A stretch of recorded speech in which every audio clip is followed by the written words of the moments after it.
Bom dia, pessoal. Vamos falar aqui sobre a deposição de resíduos sólidos na mineração. Primeiro, empilhamento a seco. O empilhamento a seco, também conhecido como dry stacking, é uma técnica bastante aplicada na disposição de rejeitos filtrados em pilhas. Assim, são utilizados filtros de disco a vácuo que possibilitam a filtragem de rejeitos. E logo em seguida é realizada a deposição como empilhamento a seco, eliminando a necessidade do uso de barragem. Essa técnica é bastante antiga e é muito aplicada nas empresas que trabalham com alumínio para dispor, de maneira mais viável, os rejeitos de alumina no empilhamento a seco. O rejeito fino sofre adensamento nos espessadores, até teores de sólidos elevados.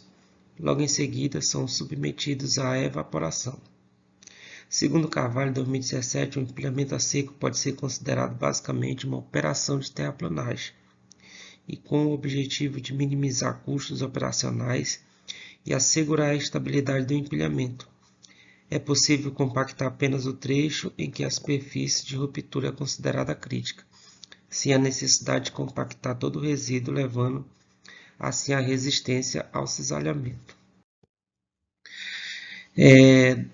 Agora nós vamos falar sobre a disposição em cava conforme apontado por Faria. Disposição em cava são geradas muitas toneladas de resíduos provenientes da exploração do minério, e ressalta que isso fica entre 1 a 5 vezes mais que o minério lavrado. Como já mencionado anteriormente, existem diversos métodos de disposição de resíduos estéreis e rejeito da mineração, e dentre eles a utilização da cava para tal finalidade. A disposição desse resíduo utilizando a cava de uma mina exaurida já é a prática bem aceita em muitos países e abrange a acomodação de resíduos provenientes da mineração, refúgio e outras atividades, lixo e esgoto. Ou seja, uma cava que já está aberta e vão lavrar o minério, então faz a disposição dentro das cavas. Já é um método bem utilizado pelas empresas. Realizar a disposição de rejeitos estéreis dentro de uma cava pode ter vantagens importantes.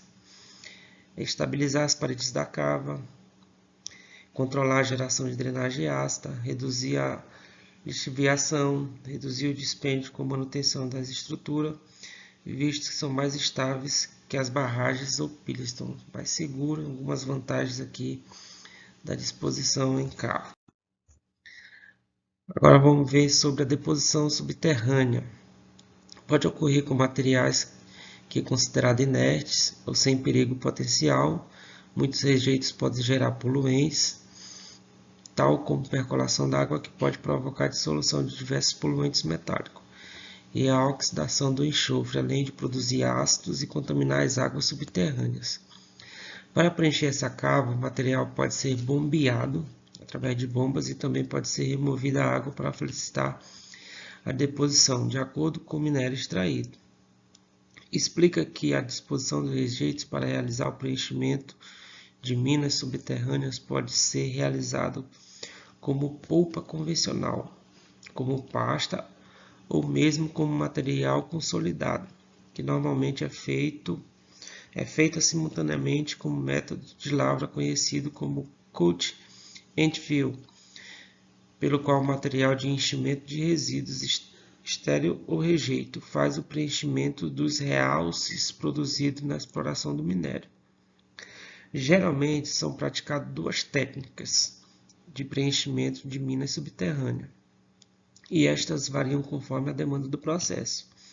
O preenchimento com o objetivo de formar novo piso é uma das técnicas e é usada para realizar o desmonte da fatia de minério acima da lavrada. Nessa situação, o preenchimento ocorre perto da lavra de minério e pode ser feito com rejeitos da usina, em conjunto com o minério e areia, backfill ou pertfill. Já outra técnica é utilizada quando é necessário o preenchimento da câmara ou realce para assegurar a manutenção e estabilidade do maciço rochoso.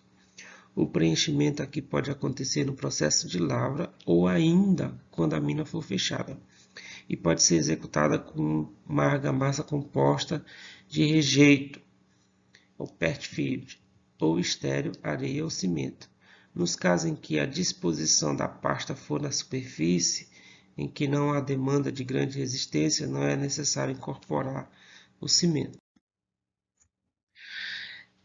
Agora são as principais razões para a utilização do método em mina subterrânea. Proporcionar um piso para as operações de extração de minério, assegurar suporte para as paredes de escavação subterrâneas e realizar a máxima recuperação do corpo do minério.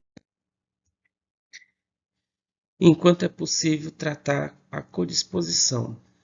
Nós vamos ver agora a codisposição, com a técnica em que se misturam rejeitos ou mesmo rejeitos e estéreis e logo após realização. O processo de disposição, essa metodologia consiste simplesmente em combinar estéreo, que possui granulometria mais grosseira, com rejeito de granulometria fina.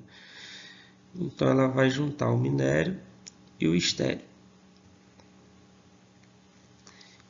para fazer essa técnica. As partículas finas do rejeito servem como preenchimento dos espaços vagos que são deixados pelas partículas granulares. A formação de pilhas por estéreos possui grande quantidade de vazios, pois o desmonte do material nas frentes de lavras é feito usando os explosivos, produzindo estéreos com mais variados formatos e dimensões. A disposição de rejeitos estéreos normalmente tem o seu projeto, construção e operação realizada de forma diversificada, pois é necessário considerar as características particulares do material. Entretanto, levando em conta as características geotécnicas desfavorecidas de determinados materiais, a disposição geralmente é realizada em conjunto estéreo-rejeito. A mistura de estéreo e rejeito. Nesse método, estéreo e rejeito são misturados antes de ser disposto e pode ocorrer nas atividades de processamento e transporte que são realizados por caminhões, correias transportadoras.